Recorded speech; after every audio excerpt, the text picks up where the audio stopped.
Hey, this is John in Seattle, and when I'm not telling terrible dad jokes to anyone who will listen, I'm stacking Benjamins.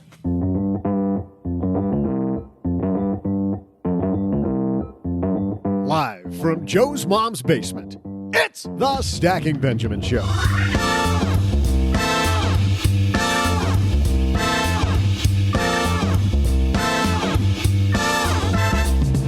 I'm Joe's mom's neighbor, Doug, and my weird holiday calendar says it's both National Sloppy Joe Day and National Awkward Moments Day. And yes, because we have the Sloppy Joe already on the podcast, that means today I'm going to call out an awkward moment. That time you fire your financial advisor. How do you thread that needle to hire the right person? Do you need an advisor at all? Lucky for you, today we welcome the author of How to Find the Perfect Advisor, Nicholas Stuller. Plus, in our headline segment, listener Jane sent us a note about marijuana socks. Jane, marijuana? Okay, dude, that's awesome. What if owning a stock came with unintended consequences? Plus, we'll throw out the Haven Lifeline to JB, field a question from Mark, and as if this weren't enough of a sacrifice, I'm going to show up again later in the show to perform my amazing trivia. And now, two guys who are the sloppy Joe and awkward moments on this podcast. It's Joe and O-G.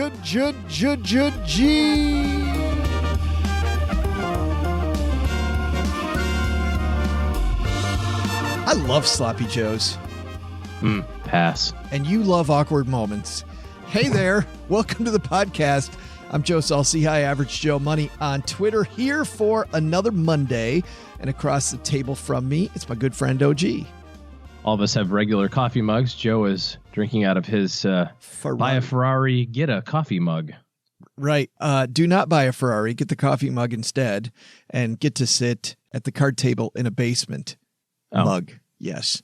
Well, there's that. It is fantastic. Hey, we pretended before that we were actually done with our meetups around the country, and we said thank you to everybody. But we have to say, this is our first actual recording since we've been back. We had a fantastic time in both San Francisco. We had rotten weather that day. Oof. Rotten weather. Thanks to everybody who came out. We had a couple people drive a couple hours, which was cool. I know, that's crazy. And then Seattle came out.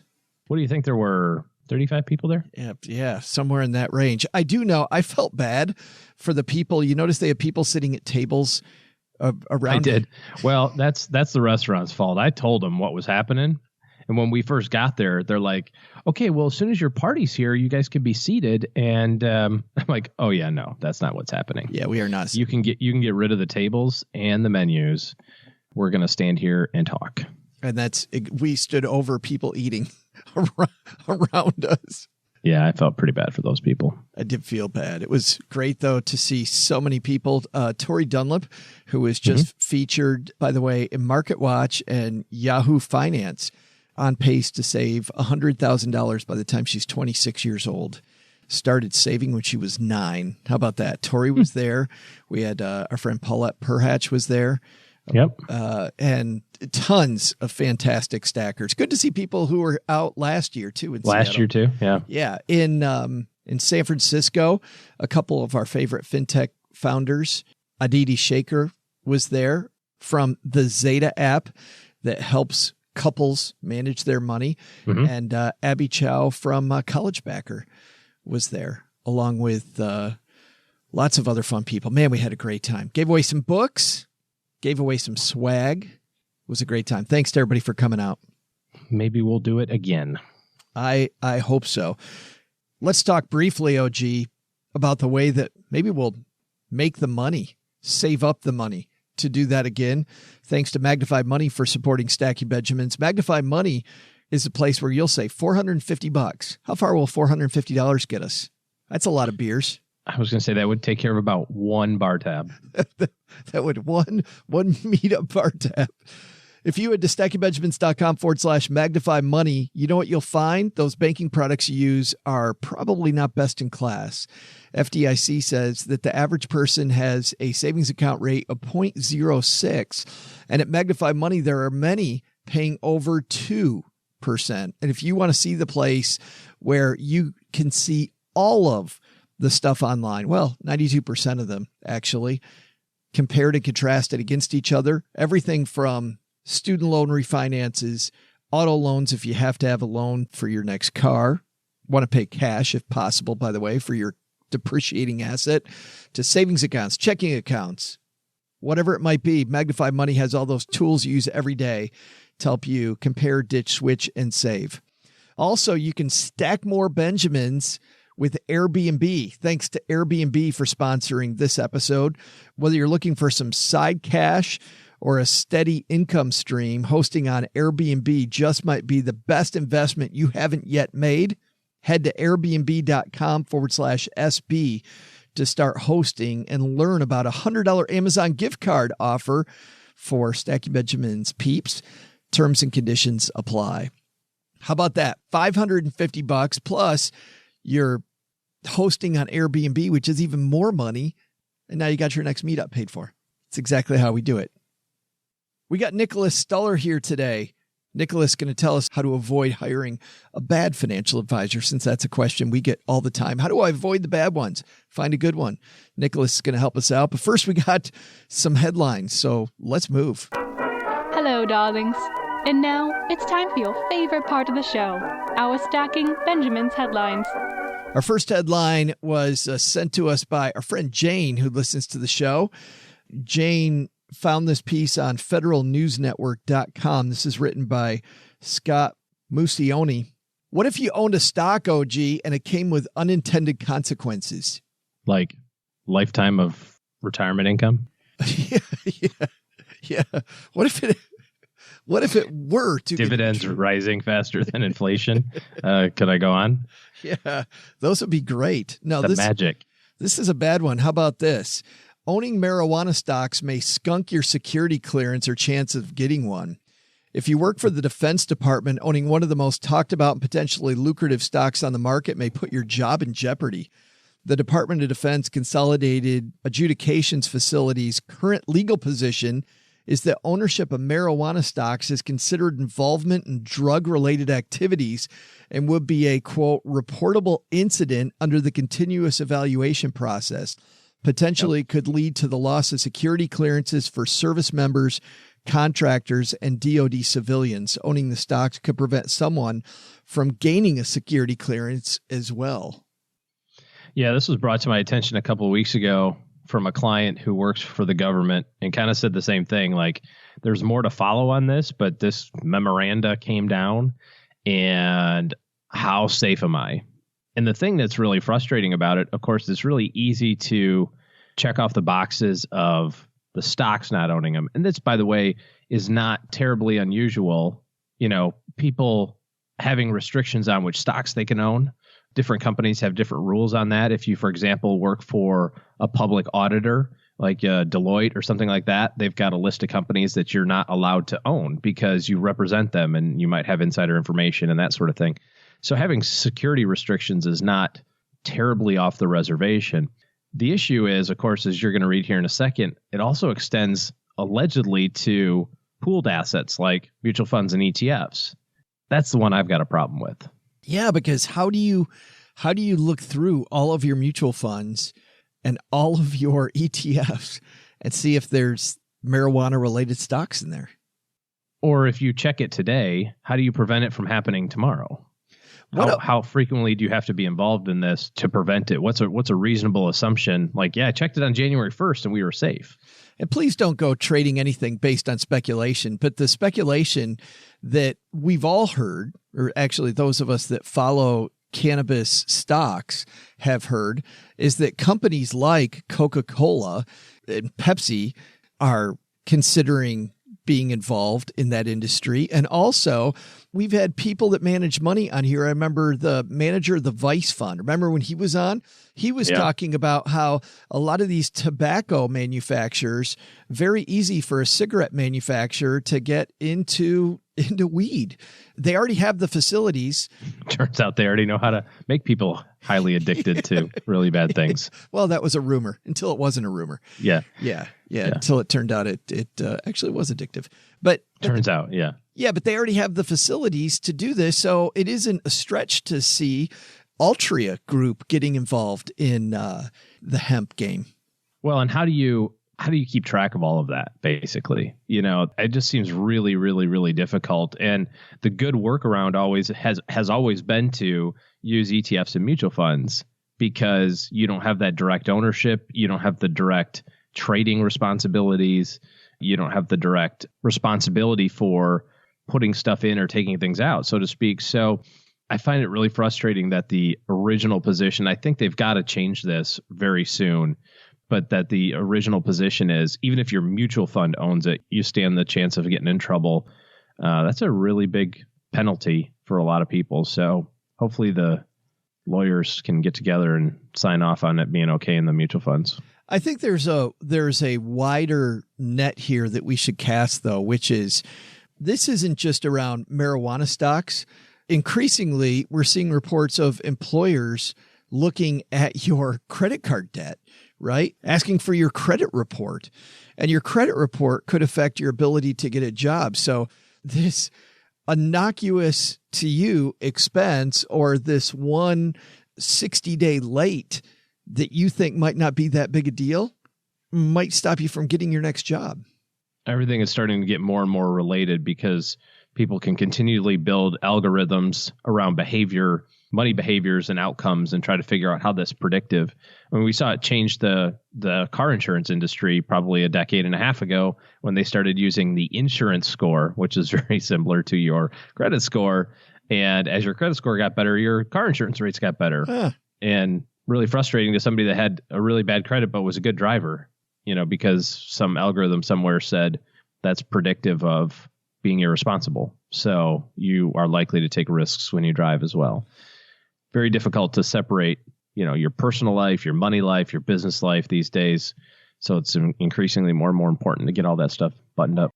Woman quoted in this piece, Carol Thompson, partner at the Federal Practice Group, said to the Federal News Network, "If you hold a security clearance or applying for one, it's wise to go through your investments and understand what you're investing in." Quote, "I would advise against knowingly investing.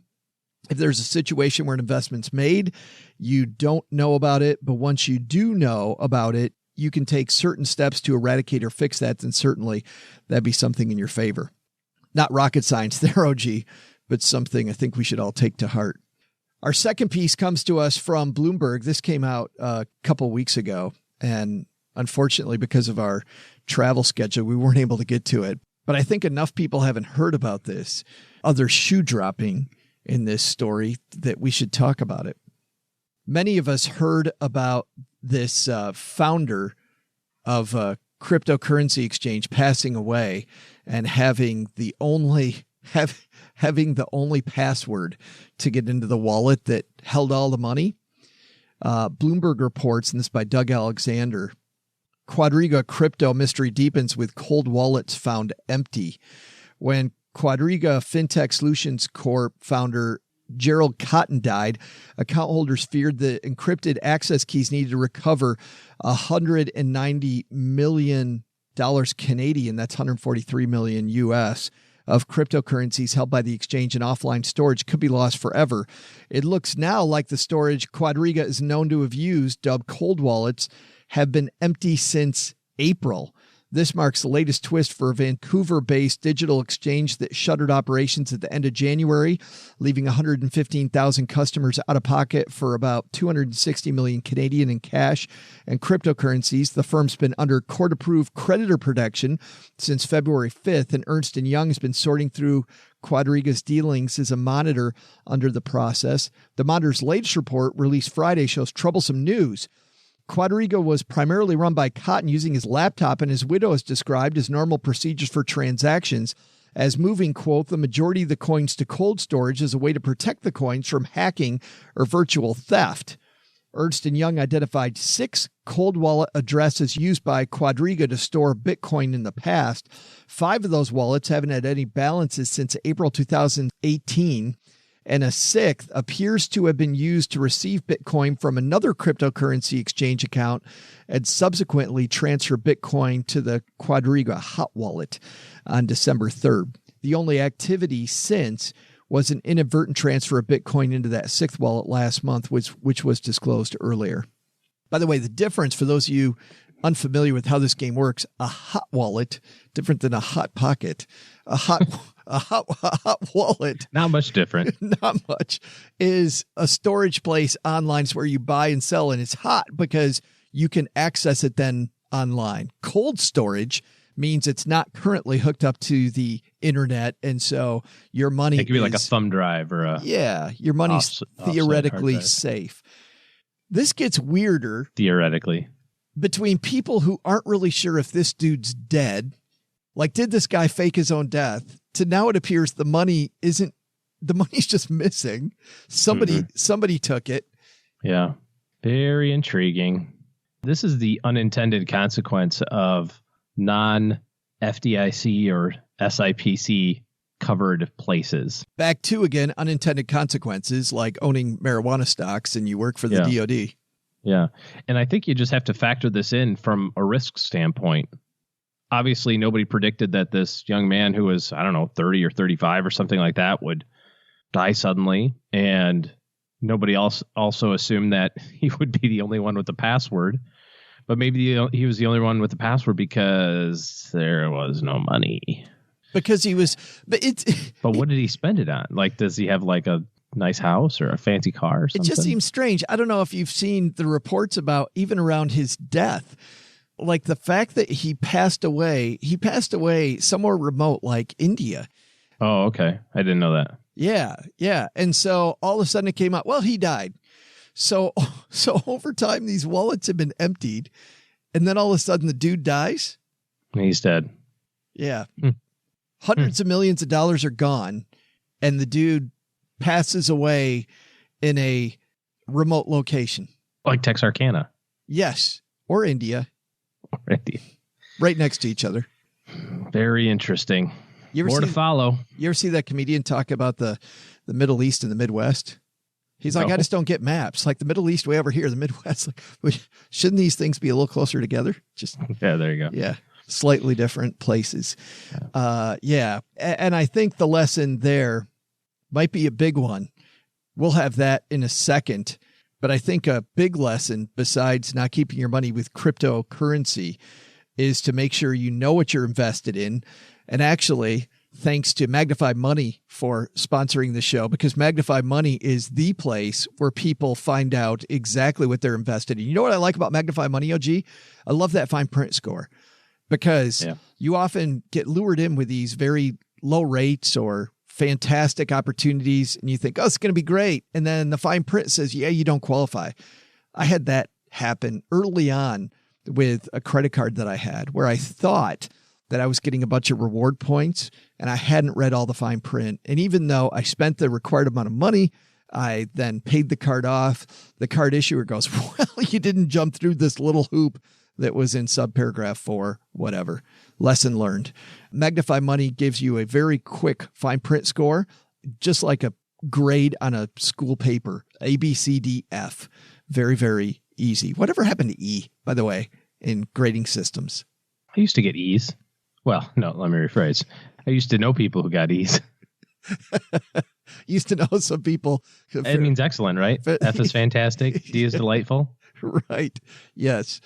StackingBenjamins.com/magnify money for more on that. And I think that is the lesson. Know the fine print on your investments. If you work for the department, no matter where you work, know what your company's policy is around what you can own and can't own. Is there a policy around what you can own and can't own? And then secondly, when it comes to crypto, I think the lesson is more to come.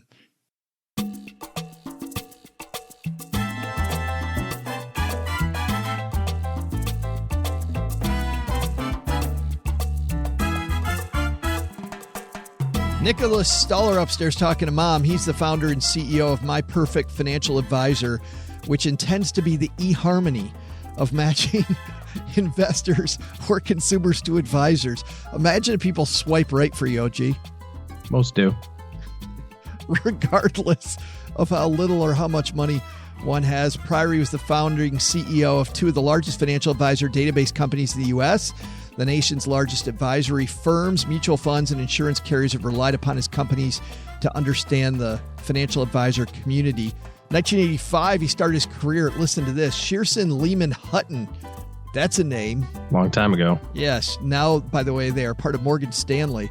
When he left the firm as a financial advisor, he began a successful career selling to financial advisors at firms like Waterhouse Securities, which is now TD Ameritrade. I love how he worked at all these places that used to be things. National Regulatory Services, which is now a Thompson company.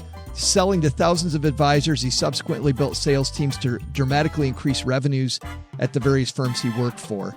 He is a guy who intimately knows good financial advisors from bad ones. I loved reading his book, so I was very excited that we could have him on the show because we get this question all the time. How do I find the right financial advisor? Let's say hi to Nicholas Stuller.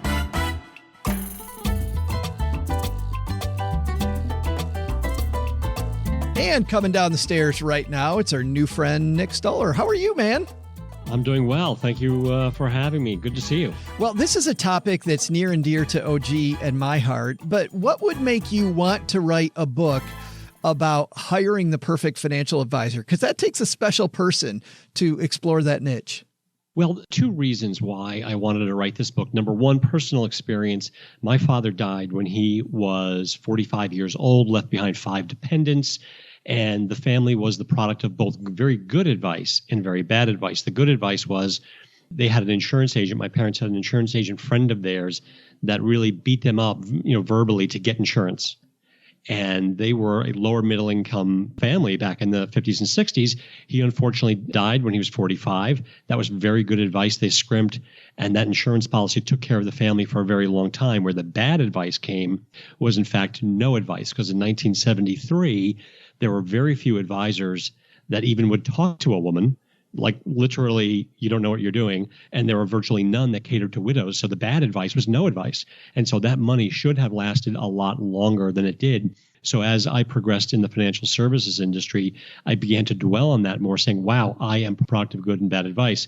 And then after being in the industry for about 20 years, notably being interviewed quite often, I noticed that the vast majority of the world simply doesn't get advisors. Moreover, they have an aberrant view of what advisors are, which has really been created by the media and the media's focus on the Madoffs of the world, which naturally are newsworthy and can be very interesting. The Wolf of Wall Street, while a great movie, is an aberrant, tiny representation of the financial advice industry. And what you never read about are the everyday advisors that are middle income themselves, catering to middle income families, and therefore people that simply don't have an advisor don't know any different. They're literally ignorant in the very definition of the world that there are advisors all around this country to help literally anyone and everyone from every economic strata. So those things combined, I said, I got to write a book one day to really not to help advisors, but to help the investors who need the help. I totally agree with the piece about the media, but do you also think it's because of the phrase that you used talking about your parents, Nick, when you said that this insurance salesperson beat them up? Do you think people also that in the industry, or people worry about the industry and people beating them up and, doing kind of a timeshare pitch to hire them and buy their products? That is absolutely a true statement. And part of the reason why the industry adopted these really cheesy, in some cases, ridiculous tactics is because when you think about it in the abstract, talking to someone about their death, not exactly a fun conversation. No one wants to talk about untimely death. It's the hardest thing in the world to sell. And in this day and age, there's still only about 30% of American families don't have life insurance. I mean, it's horrible because if you're the breadwinner, something happens, your family is devastated. So the industry kind of felt themselves pushed into a position where they had to use these really cheeseball and ridiculous, worthy of a TV commercial and a movie kind of tactics because in many cases that got the point across a kitchen table. Now, that industry needs to take a more professional approach, I believe. But the fact remains, the average person just doesn't want to talk about dying early. Dying at 100, sure, that's fine. But dying when you're 60 and you got 4 kids, only 2 of them in college, 2 are still in high school, nobody wants to talk about that. It's very difficult. And that's why these things happen. Well, or dying at 45, like your dad. Or 45, like my dad. Yeah, yeah, absolutely. That's not going to happen. But the one thing I found when I was a planner that was worse than that was trying to talk to people about disability, because you could impress upon people that someday you're going to die. But disability, that's not going to happen to me because I'm a safe skier. Great point. Or I'm lucky, or I'm cautious. I'm a good driver, or smoking never killed anybody in my family. I'm going to be fine. I drink a lot, but it's okay. I'm Irish. It'll be fine.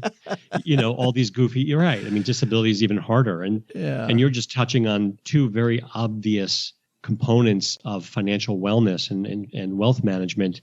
And there are dozens and dozens more that are either boring, unpalatable, confusing, time-consuming. It's a hard thing to be an advisor and get your point across. Do you think we all need financial advisors, that everyone should have one? I know it for a fact, and not just because of my opinion and my 30 years in the industry, but industry research from, and get these names, Vanguard, Morningstar, Envestnet, Financial Engines, Aon Hewitt, and a number of others. The ones I mentioned, by the way, with the exception of Envestnet, have consumer-facing white papers based on research going back a decade that shows the average investor is losing 3 percentage points a year by not having a financial advisor overlook or opine on the portfolio. The loss could even be greater for someone without a portfolio. So whether you're 18 and you don't even go to college, you need someone who's objective to look over your shoulder at least once a year to say, hey, here are the things you should be looking at and thinking about. And then it goes all the way up the spectrum. And the obvious, need is the more complicated you are, the more of a need you have. But because the topic is so confusing, it is not a tangible thing, so you can't see it. It changes all the time. And for most people, let's be candid, it's a boring topic. Alpha, beta, gamma, dollar cost averaging, interest rates, it's a snooze fest for the vast majority of Americans. So you need a person who A, is interested in it, B, is expert in it, and a third-party dispassionate person to not be emotional about your health, your wealth, your savings, and to kind of be that independent person, your rabbi, your guru, if you will, to say, look, you're being stupid about this. You're literally being dumb about this. You need to pay attention to the following 4 things. And I love that, having the outside person that says that, because Cheryl and I, my spouse and I, have an advisor. And the reason isn't that I don't know what I'm doing. I think a lot of people that listen to this, they're like, well, I know what I'm doing. It's not about that. It's that you've heard your own BS over and over and over. And my wife has heard mine, but to have somebody on the outside, the dispassionate part, I think is probably the really important part of that.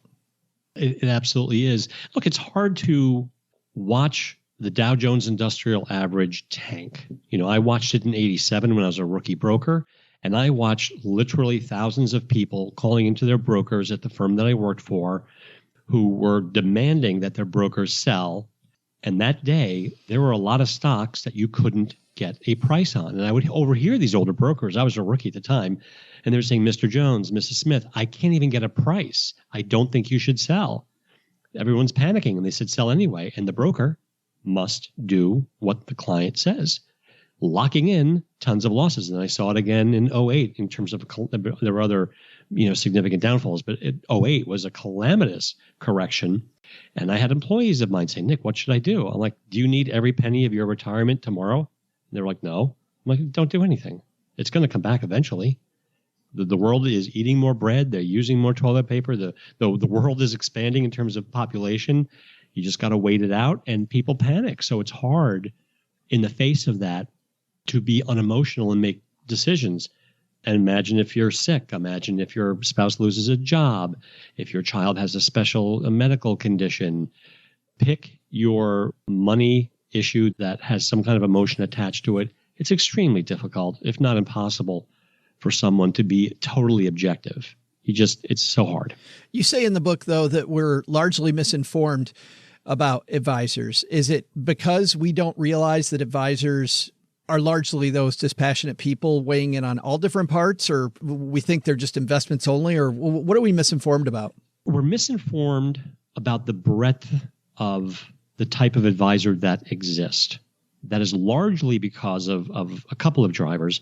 Number one, only the largest of firms can afford to advertise on national TV. So if that's all you see all day long, what is one left to assume?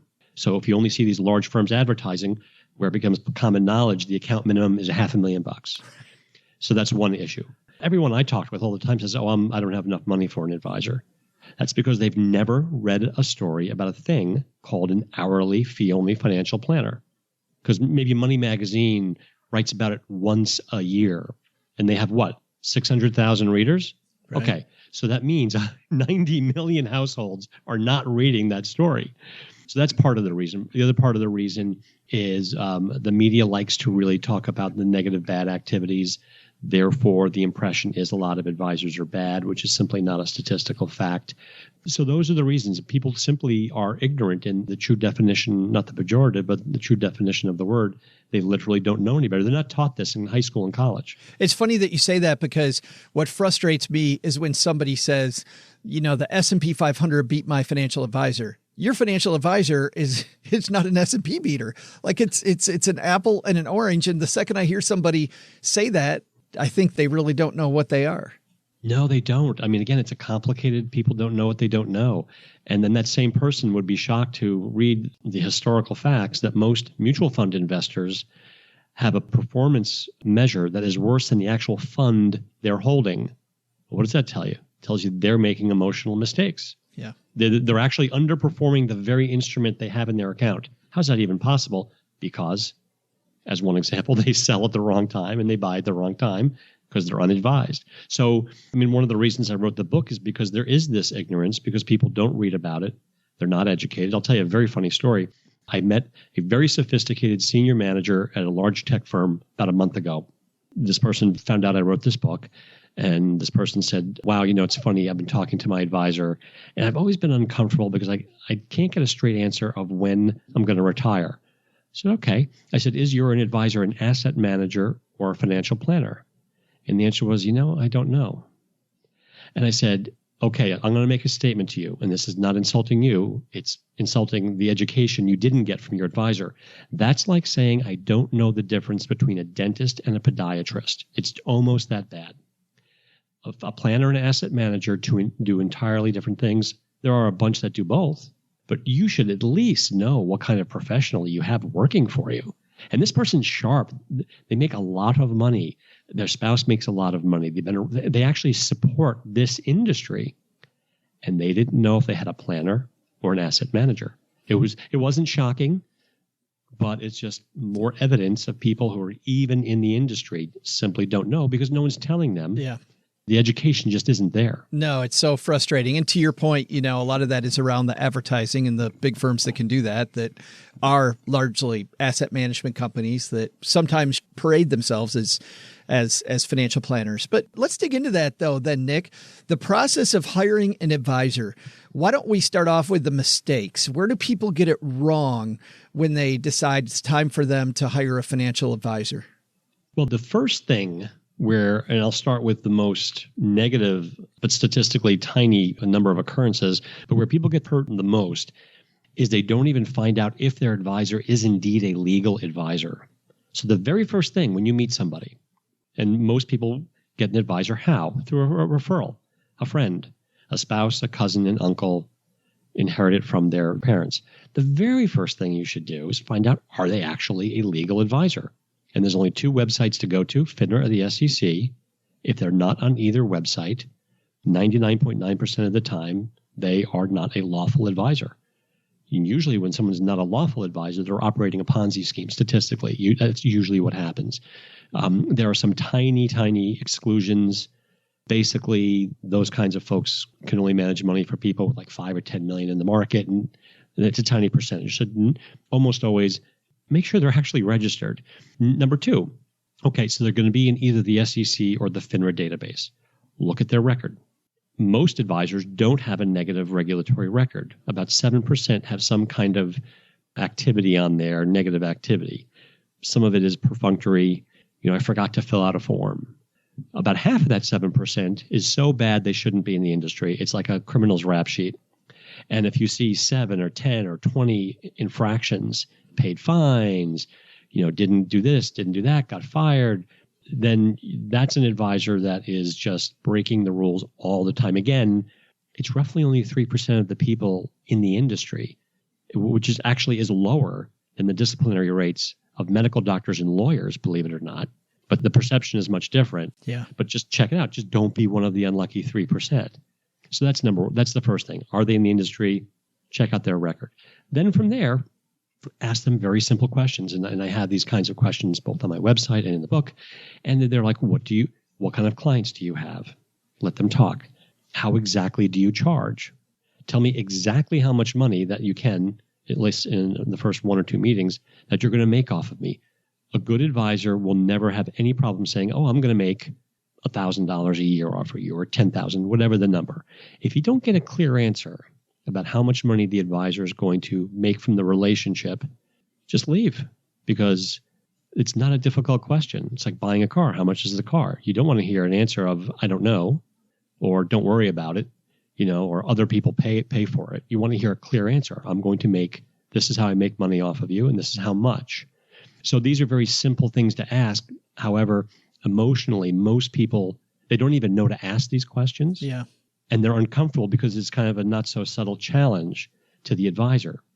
But that's okay. They are a vendor to you, an important one.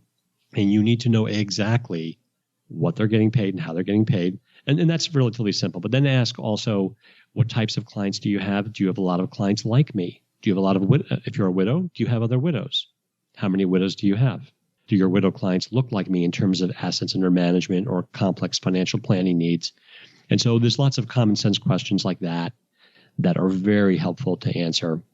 And those are some real quick tips on how to talk to somebody and find out if you've got someone who is above board or maybe they're a little bit shady. I love those. Just doing a little bit of homework beforehand. I think it'll also make you more comfortable going into the meeting, which you're going to have to be comfortable going in, and knowing that you've checked out the person's record ahead of time, checked out a little bit about them, and then asking them if they work with people like you. It was funny. I was listening to during my morning run a couple of weeks ago, Nick, I was listening to a Tim Ferriss episode, and there was a gentleman talking about interviewing anybody. And I found this to be an interesting question that I'll throw in there, which is, if you were me, what questions would you ask you? And the gentleman said, it was pretty ingenious. He said, you will hear answers that you would have never even thought of. And just if you're interviewing 3 or 4 different people for whatever, he was talking about an OB for his child that was being born. And, one OB told him that it's important to have a good NICU close by so that if anything goes wrong, make sure that the natal intensive care unit is good in that hospital. Another person said you ask the nurses, because the nurses always want to work with the best doctors. So ask nurses who the best doctors are. And I kind of think it might be the same with a financial planner. Like if you ask a financial planner, what do you think I should ask you? Obviously, it's going to be a little bit of a sales pitch. They're going to tell you good stuff, but they also might cover your blind spot. I think that's a great idea. And you're right. The least salesy of the financial planners out there. And in fact, as a sidebar, the industry has gone from being a slick Brooks Brothers wearing suit industry to almost like a nerdy industry. Yeah. Where in fact, they're teaching advisors now how to actually be social, believe it or not, because things have changed so much, and actually for the better of the consumer. Sure. So, but even the nerdiest advisor will have a subtle sales pitch in there, but it's a great question. What should I be asking? And then one red flag is advisors who bash the quote unquote competition. Oh, yeah, yeah. You don't want to hear that too much. Like, this is what I do, and other advisors don't do this. You don't want to hear too much of that. You want to get educated by the advisor. But that's a great point. What questions should I be asking? One question I really like advising people to ask is, tell me, Mr. Advisor, what you don't do for a living. Oh, that's great. Because there's not one advisor on this planet that ever existed or will ever exist that knows everything about wealth management. It's impossible. There's too much that changes. There's too much to know. And with complex cases, they either go to a peer in their firm or they go outside to a friendly advisory firm for advice on whatever, an employee stock ownership plan, a complex tax issue, international issue, pick your kind of topic. So they should be able to succinctly tell you, well, I don't do this. Like, for example, when you talk to an asset manager, they will tell you, I don't do planning. I pick stocks, I pick funds. That's what I do. That's what I'm passionate about. If you want a cash flow analysis, I'm the wrong guy. They will tell you that. Conversely, with a planner, they will say, I don't invest money. I just do a plan. This is how much I charge. You have to go elsewhere to implement it. And so what they don't do, and if they can't give you a succinct answer, like within a couple of minutes, that is a negative mark on the interview process. And it's not binary. You're not going to hear one answer that's bad and, run away. There's a couple of exceptions to that, which I can talk about. But it's kind of like you want to rank these kinds of answers and say, okay, let's tally it up. How many good answers did I get? How many not so good did I get? But that's a good one because they should be able to quickly and comfortably, reply to these. And my suggestion has always been do a first quick phone call screen. Don't waste your time seeing them on the first call. Ask a handful of questions, then go see them and go see them with another adult with you. You want to look them in the eye, you want to ask them questions, and you want to write down the answers. Because once in a while, you'll see someone twitching and sweating and clearly not comfortable with the hard questions like, what don't you do? How much are you going to make off of me? And if they can't answer, it'll be very clear. If you're even moderately good at reading body language, it'll be clear the person you shouldn't hire if they can't answer some of these questions comfortably. So those are some of the things I like to ask as well. Let's say that you pick the right person and it feels like a fit at first. How do you make sure that you get the most out of that relationship, Nick, so that you are using your advisor as effectively as possible? First of all, a client should not be afraid to share everything with their advisor, like everything. You don't want to hold anything back. You really don't, because you're only hurting yourself. If in doubt, over communicate. And so you want to tell them all your assets, all your liabilities, if you have a child, if you inherit something, if you got a bad diagnosis, whatever it is, you want to tell the advisor that. And you want to be in touch with them on a regular basis. Once a year is not enough. Once a month, I think, is perfect. But as a word of caution, you don't want to be calling up your advisor saying, how come we're not doing X, Y, and Z in the market? That's not what the monthly check-in is about. If they're managing a portfolio, because it's not about that. Investing is a long time horizon endeavor, but you want to be talking to them about really anything, what's going on in the industry, what's going on in your life. Here's what's going on with me. Every quarter is a good frequency to communicate with your advisor. And you should ask them any and all questions that come to mind. If you're really getting, a lot of peer pressure in your community to invest in Bitcoin, ask your advisor. What do you think about Bitcoin? Don't let it worry you that you're missing out. So really, communication is a huge deal.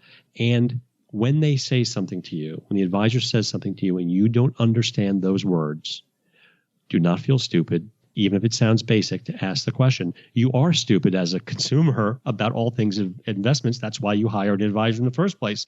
You might as well. You're paying them. Ask them every question. Do not hold back. Get educated, and they'll be happy to. They'll be thrilled that you're asking them the questions. And they're going to throw terms at you that you just have never heard before. And most people, like that great Schwab commercial, just nod and smile because they don't want to appear stupid. And that's a mistake because you're making yourself dumber by not getting educated. Right. And the advisor looks at you, goes, okay, great. I got this smart doctor. He knows what I'm talking about. It's awesome. Fantastic. We've got a great relationship. Awesome. But in fact, the guy has no idea what you're talking about. You don't want that. I used to tell my clients when I was a financial planner that I love making a lot of money and not fielding any questions. Like I'm as lazy as the next guy. But if you have open enrollment, I never usually know when that is. Send that to me. Let me help you weigh in on open enrollment for your company. If you buy a car, I don't know everything about buying a car, but I'm certainly a person that can talk about your budget, where that money's going to come from, that type of thing. If you're doing a transaction like buying a new house, I know real estate people who I've already got to know through other client relationships or professional relationships. So there were all these places where I could help people stop stepping in it that people didn't think was core to our relationship, but really saved them a lot of money. Yeah, then that's a phenomenal point. And the bias of the investor or the consumer is they think advisors are all about managing a portfolio. Right. Unless you're an asset manager and that is your profession. But if you're a wealth manager or planner, whatever jargon you want to use, that's only a tiny part of it. And you're absolutely right. If all of a sudden you see your client at the local Starbucks and he's in a Bentley and you know he can't afford a Bentley, most good advisors will say, Fred, what in God's green earth have you done? Was that given to you? No? Okay. Why do you have a Bentley? I know you can't afford it. Get rid of that thing. What is wrong with you? Or get ready to just live in the back seat. Or you're right. Do you no longer have a home? Okay, well, that might be a good investment. But here's another thing about taking advantage of the advisor. It is uncomfortable for consumers to be open kimono about their lives because they subliminally think, or quite literally think, their advisor wants to sell them something or take advantage of them. So use the old Reagan thing, trust but verify. I've talked about this and written about this. When you get your statements from your advisor, from your custodian or the clearing firm or whoever every month, read the statement, open it up, obvious, but then do something that most people don't do, but they really need to, just to make yourself sleep at night. Google the headquarters of the firm that's holding on to your money. Call them cold and say, this is my name. I want you to verify what's in my account. It's a perfect way to verify that nothing's being stolen from you, because that is precisely what wasn't being done by almost every Ponzi schemer out there. They would create fake statements. And again, a teeny tiny percentage of bad advisors have done this. But to offset the uncomfortable feeling of oversharing with your advisor, just call the brokerage firm, whether it's Schwab or it's TD or it's Fidelity or Pershing, whoever is holding on to the securities and the cash, and they have an 800 number. You call them up. I'm Fred Smith. This is my account number. I want you to verify that my statement is what I'm looking at on paper. And they'll go, yeah. Now, if it's wildly off and you just got the statement and you look at the market is not wildly off, then you got a problem. But that way, you know for a fact that nothing errant is happening with your money. And that could have stopped literally Madoff or not stopped it, but it would have stopped it very, very quickly. Sure. Yeah. And all these other little tiny Ponzi's that happened. The book is called The Truth Shall Set Your Wallet Free, Secrets to Finding the Perfect Financial Advisor.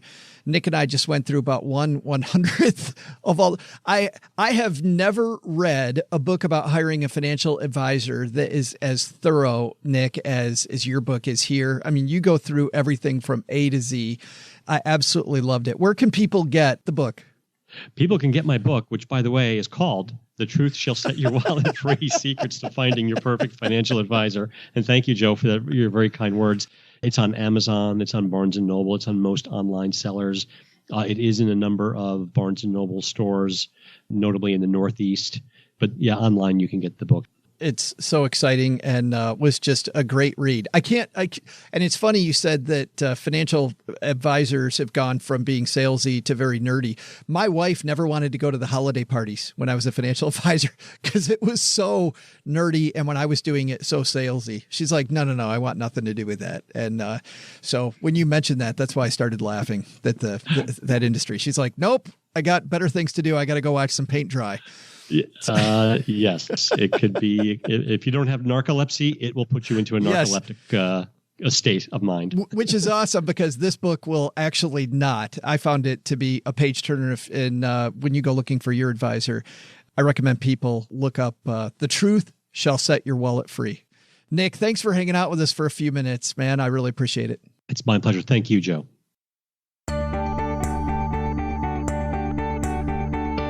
Hey there, trivia fans. I'm Joe's mom's neighbor, Doug, and welcome to the best part of this show, my trivia. On National Sloppy Joe Day, it's appropriate to tell Sloppy Joe jokes, don't you think? Here's one. Joe is so sloppy. Oh, come on. Steve, can you help me out over here? Joe is so sloppy. How sloppy is he? Joe is so sloppy that... Oh, wait a second. I had that joke right here somewhere. Okay. Hey, did I tell you it's also National Awkward Moment Day? Well, okay. How about some trivia, huh? Move quickly. Let's do this one. Okay. Adam Levine, or as we call him around here, Super Bowl tattoo guy, is having a birthday today. He's not only the lead singer of pop band Maroon 5, but early on, as a high schooler, was offered his first recording deal with Tommy Allen and John DeNicola.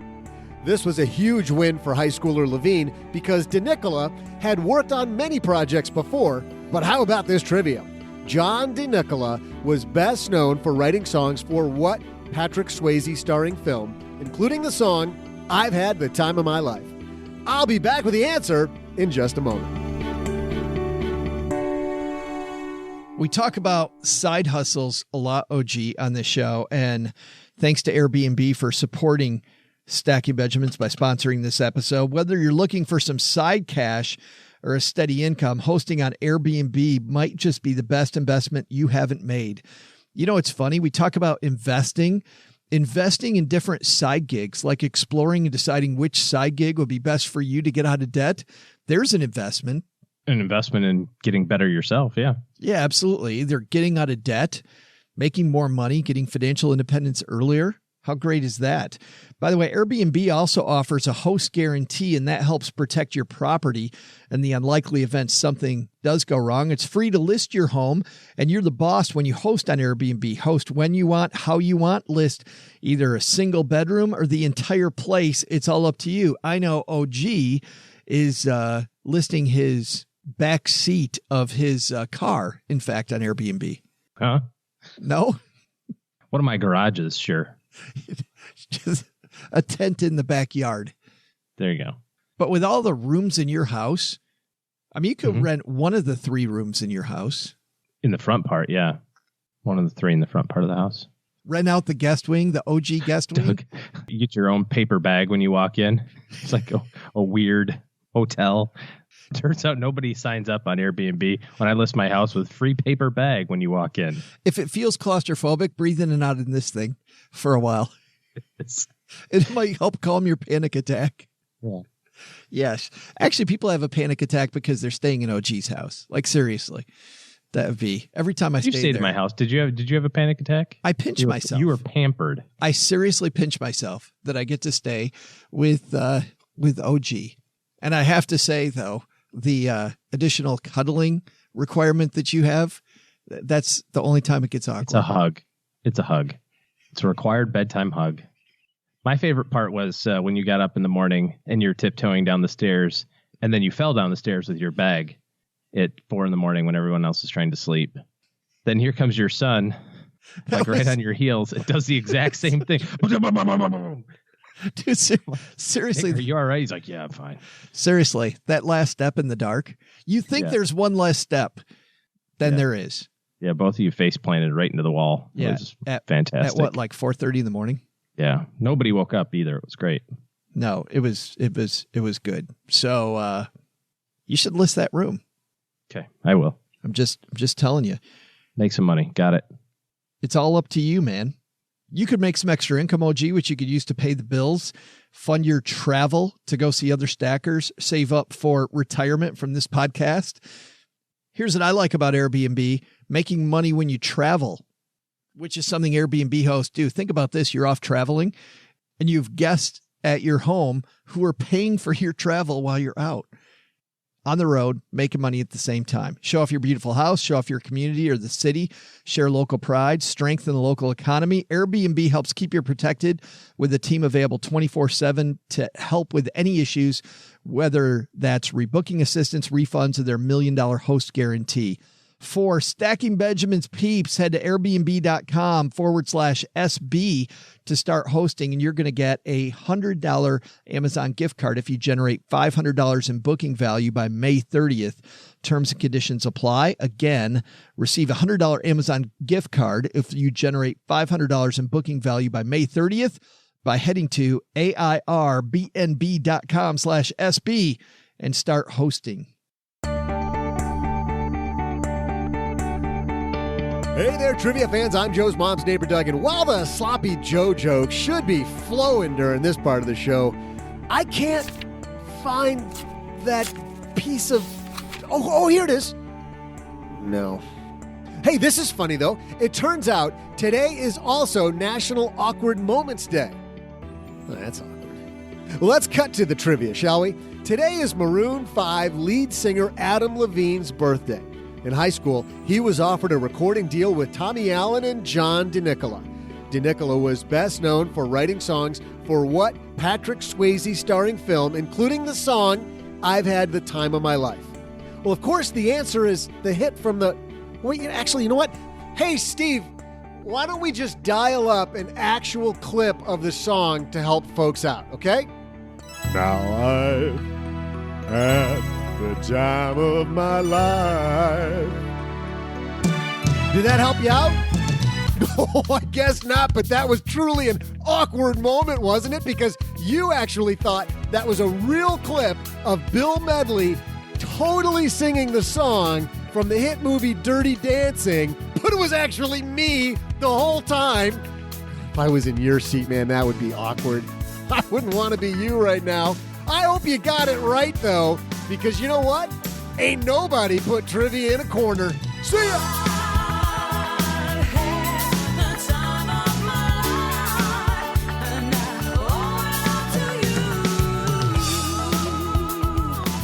Where have I heard that line before?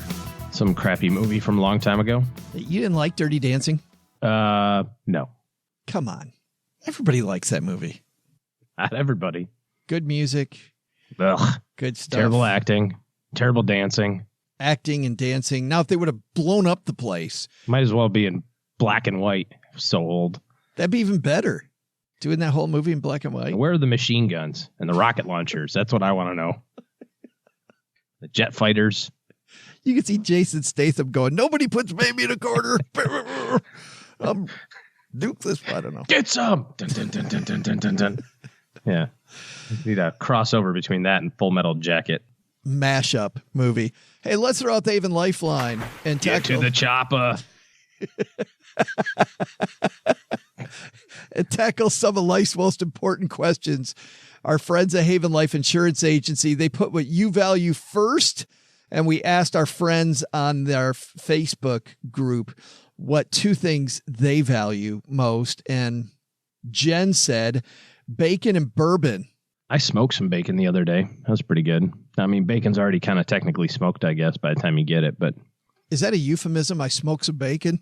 No, Joe, that's not a euphemism for anything.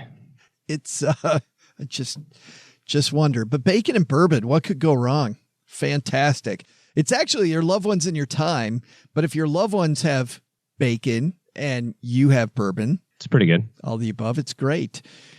It's why they made buying quality term life insurance actually simple. Head to stackingbenjamins.com/Haven Life now for a free quote. Their application is simple and online, and you get an instant coverage decision. Prices are super affordable. I love. We talk about fintech all the time. So happy that Haven Life works with us, because that's an industry that can use exactly some of the exciting processes and cleanup that they bring to the table. Today, we're going to throw out the Haven Lifeline to our new friend, JB. Say hi, JB. Hello, I called for the shirt, not advice. My name is JB, and my wife and I are in our late 20s, making mid-six figures combined. We currently put close to $50K in retirement vehicles, 401k, Roth, equity in house, etc., all the good stuff.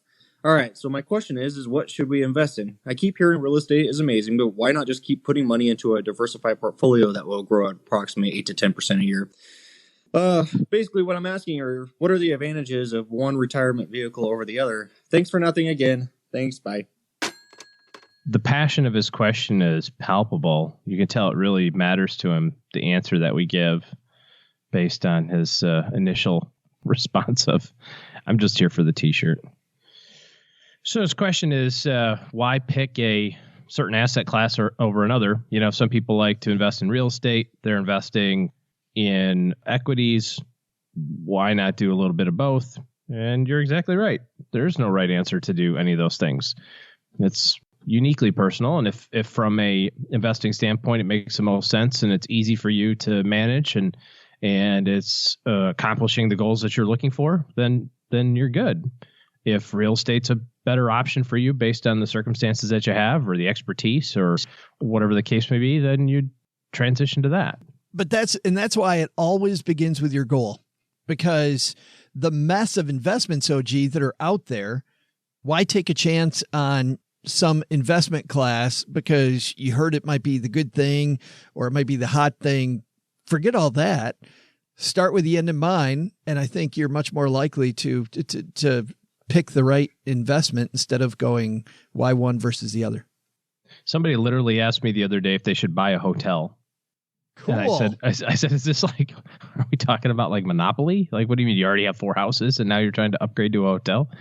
No. Real estate's awesome. I just figured I'd just go right to the end. Almost like literally they thought about it like Monopoly. And I said, I don't think it works that way. Also, the more complicated you make your life, the higher likelihood it is that you're going to blow it up anyway. So this is across the board. What works for you may not work for other people, which is why the general advice of, well, you can only get rich in real estate, or you can only get rich if you buy stocks, or you can only get rich if you do this one thing. It's BS. Everybody's situation is unique. You know, if you don't feel like managing a real estate portfolio, then I guess it'd be pretty stupid to buy real estate, you know, so do what suits you. And I like this idea of starting off the hull of your ship being what you know. If multiple asset classes fit your goal, start with the one that you're most familiar with and don't completely load up on that. Like I can't stand seeing somebody that only owns rental real estate, as an example, with very low liquidity, has nothing else in their portfolio. You have to round it out. But if you lead with the thing that you know and work from there, I'll give you another example, OG. I had a client who back when I was a financial planner, we looked at all the different investments out there, and he was intimately familiar with raising cattle with his dad. They were professional farmers. And he said, you know, I could go buy this stock and maybe get 10%. I could go buy cattle with my dad and maybe get 10%. And we talked about all the downsides, and he specifically knew what all those downsides were. Like this guy wasn't the average guy going, hey, I heard you could get 10% raising cattle. He knew what it was. So in his financial plan, different than any other person I worked with my entire career, his main investment was cattle with his dad, full well knowing that if the whole herd gets sick and they have to slaughter it and, you know, mad cow disease, whatever it might be, like we had that built right into his plan. He knew the downside. He knew it intimately. So lead with that. But was that all he had? No, he had a nice large cap, small cap, international diversified stock portfolio. Outside of that, had a well-funded cash reserve. Actually did have a rental property, but we led with what he knew. So I think, good stuff there. Thanks for the question and the passionate question JB had. Seriously, I think he just wants the shirt, but that's fine because it's an awesome shirt, and we'll send JB out that code for the shirt. Our second question is from Mark. Mark OG wrote us War and Peace here. And I'm going to see if I can maybe cut this down so that it's not 4 hours on the podcast asking Mark's question. Mark says, is it a good idea to convert my traditional IRA to a Roth IRA? Yes. There it is. Easy. Thank you for the question, Mark. Let's go over his criteria. He says, if so, and if I do a partial conversion every year, should I start now or wait until my taxes might be lower when I get to financial independence? My goal is to be financially independent around 60. That gives me roughly 10 years to do partial conversions. If you don't have enough information about my situation, then what points should I consider?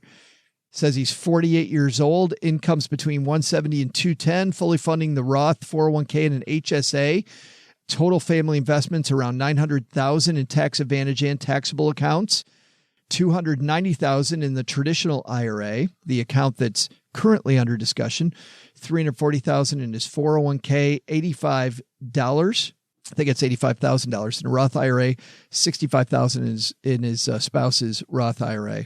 For taxable investments, has about $130,000 in an investment in an M1 finance account. He says, for which he learned about here on Stacking Benjamins, the greatest money show on earth. So far, he's right.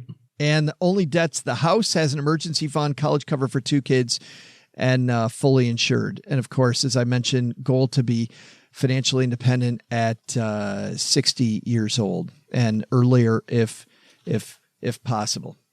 The thing about converting qualified assets to Roth assets is trying to predict what the tax rates are going to be in the future. And you have to assume that you don't know what that is. We can look into the future and say, here's what they are presently, but we're, again, one Congress or one president away from that all changing. So if your income allows it or your cash flow allows it, and you can top up a tax bracket, let's say that you look into the future and you say, when I get to retirement, I'm going to have all this Social Security income. I've got this huge portfolio. And if I don't do anything, I'm going to be in the top tax bracket, which presently is 35%. But I can pay taxes on that today at 22%, let's say. Well, maybe you've got $15,000 of room this year between your taxable income and the next bracket, going from 22 to 24 maybe. And you decide, okay, fine, I'm going to pay 22% on this 15,000 just to fill up that bracket. Now, if you're going from 30 to 35 or something, maybe you don't necessarily want to do that because you don't exactly know what the tax brackets in the future are going to look like. That's the big gamble. But I think it's safe to say that, relatively speaking, the current tax rates are pretty low.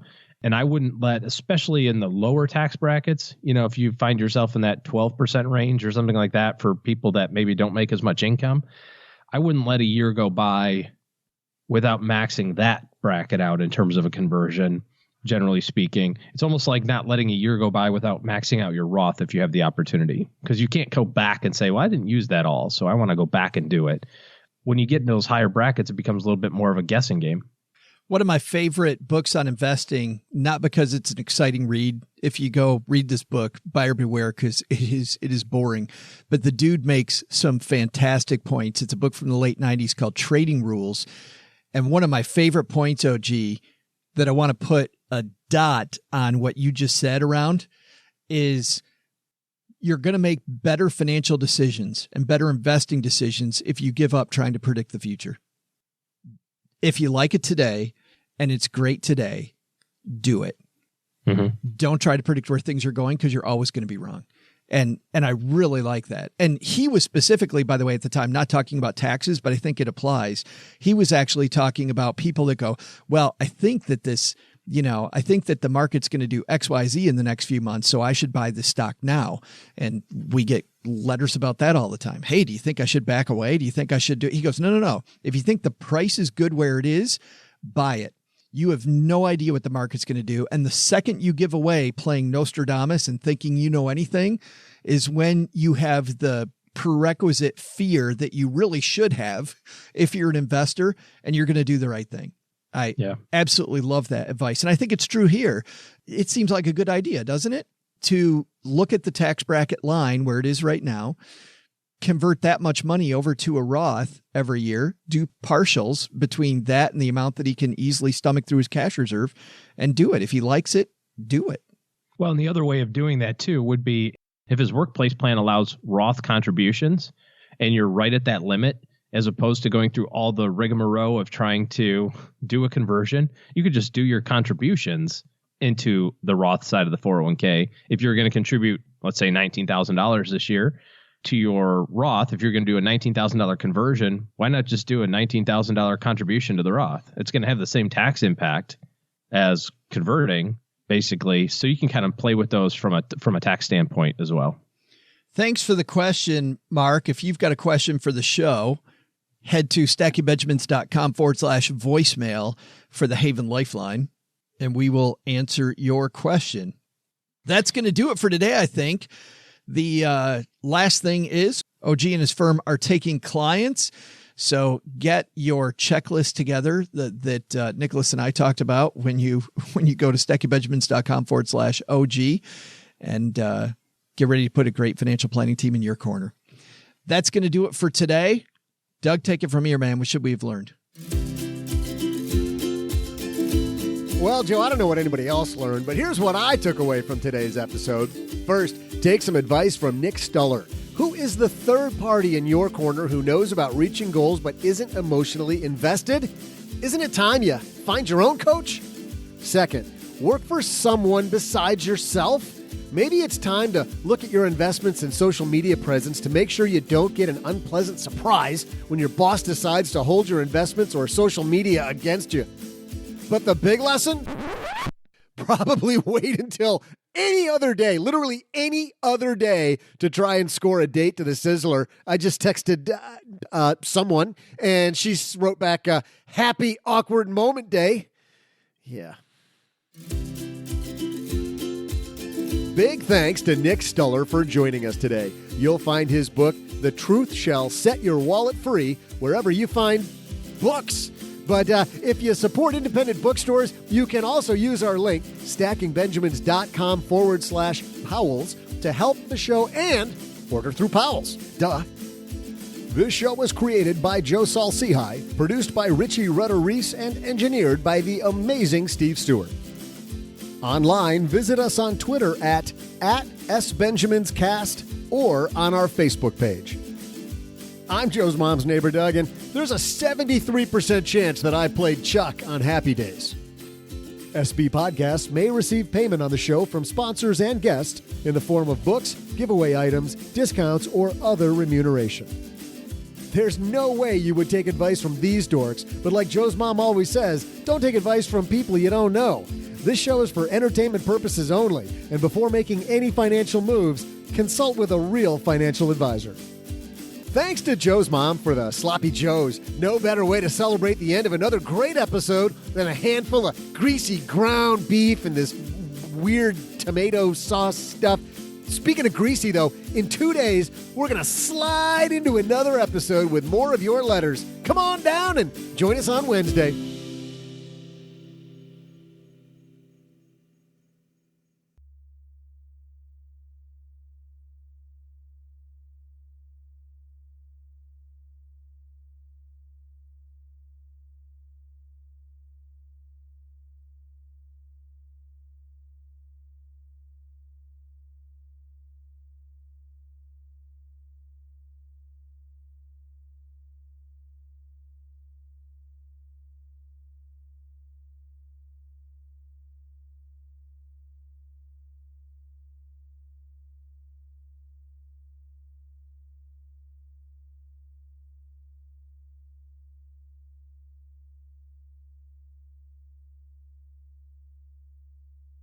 I have to tell a funny story real quick, and then we can talk about the other thing. Your mileage may vary on funny, but it's a story. Okay. So next week we're going on spring break to the mountains. Cheryl keeps asking me, by the way, every day where you're going. And I'm like, yeah. I keep forgetting to ask. But you've told me like 6 times that you're going to the mountains. Yeah, we're going to Colorado. And so they have a winter storm warning this weekend, and we're off by like 4 days. And I really hope it snows like hell when we're up there, because it'll be kind of fun. But anyways, we're taking my mother-in-law, and she goes, oh, thank God, that's not going to happen when we're up there. And I said, oh, it'll probably snow every day. And she goes, what's the name of the mountain range we're going to? And I wrote back, the Rockies. But anyways, so how about the folks down there in South Carolina all sitting there with bated breath? Who's going to cash the $1.5 billion Mega Millions or Powerball, whatever it was? And the days are ticking by. Nobody's claiming it. Nobody knows who it is. Showed up last week. It took forever.